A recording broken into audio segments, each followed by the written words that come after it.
Aloha guys, this is JRTV in search of truth, equality, and world peace. And today I'm offering a special sights of the city. It's an overcast day in the Hawaiian Islands. We're just going to be traveling our way through here, and I'm going to get into the discussions of the economy and how to promote, whether it's, you want to call it economic growth or the standard of living, or just minimize the possibility of inflation.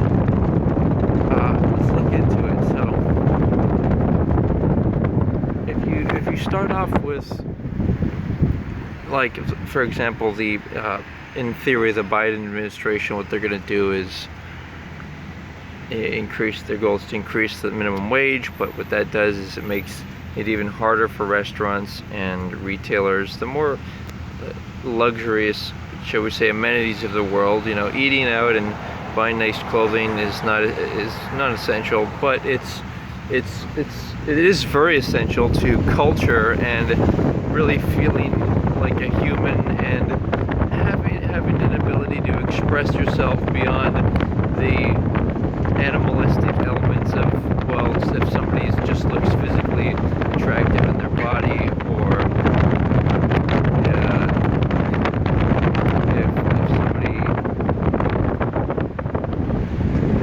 somebody looks, shall we say, because of the money they have, but rather the clothing, which is relatively inexpensive compared to other things that can be bought, and other, lifestyles. Clothing allows you to express yourself, and everyone can do it, and there can be an element of formality and an art to it that is entirely social, even if it's countercultural. It's still saying, like, hey, this is me, look at me, and then it might promote the conversation, especially when people have some stuff that looks well designed or nice, or of course even more, like, more costly clothing. It's a fun way to start a conversation and present yourself, and I want to tie that into the current state of affairs in the world. You know, how do we, what's the right way to promote the economy? Is it to save money so the government doesn't need to help you? Is it to continue to buy consumer goods and, like, new things in order, like, and particularly perhaps from the country of origin that you live in, that are made, certain goods and services made and provided in that, within that country? You know, is that the trick to it? Yeah. And so, for example, or is it being charitable? Like, it's really complicated. Like, how do you know, who needs the most support? Like, if you give people money, they might just spend it on drugs. You know, if you give people money, they might just irresponsibly have children, and so on and so forth. So what is the right call? Like, what's the balance? Like, how much should you be paying for local businesses? And that's a mistake I've made, is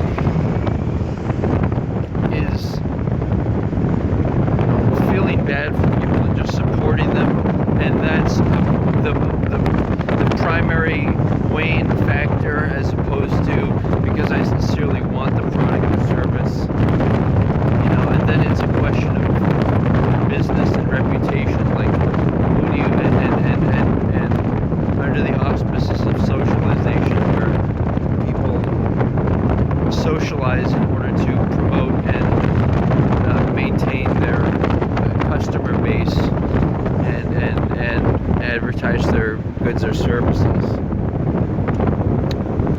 And so the danger in the minimum wage idea, well, just the danger of big government in general is ultimately who does benefits. Like you could say that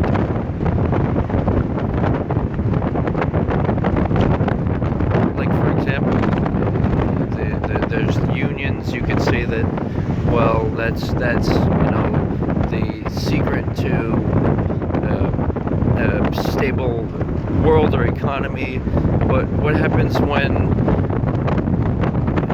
people, the owners can't afford it and they're not able to make a profit? It's like, well, then does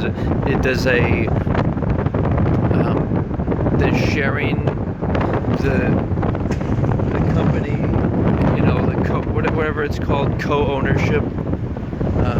But then what about?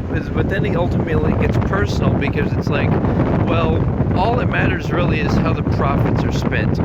Like, for example, if the company owner, you really agree with not only their vision for their company to make it profitable, but also their personal values. Like, if you agree with that, then would you be more likely to either want to work with them or do business with them? Like that's a question. And then you have the more abstract element of, well, there's just the unknown of what are people going to do with their money. Like, some people might want to just buy a new Mercedes, and that can be a good or a bad thing. It can be good in that it motivates that person to give somebody else products or service that they don't want. If it's a massage therapist, maybe they never buy massages, but they rather want to save up for a nice car, for example. All things to be considered, and let's support each other and diversify our spending in goods and services so that we can kind of connect to and relate to each other in different ways. As a culture of like, hi there, this is me. I'm willing to hire you to, for example, I hire people to analyze my website. I pay them $50 or something, or provide me advice. Like, little things like that can be fun ways to good starts to a friendship. Like these little professional things, hiring people on a small scale.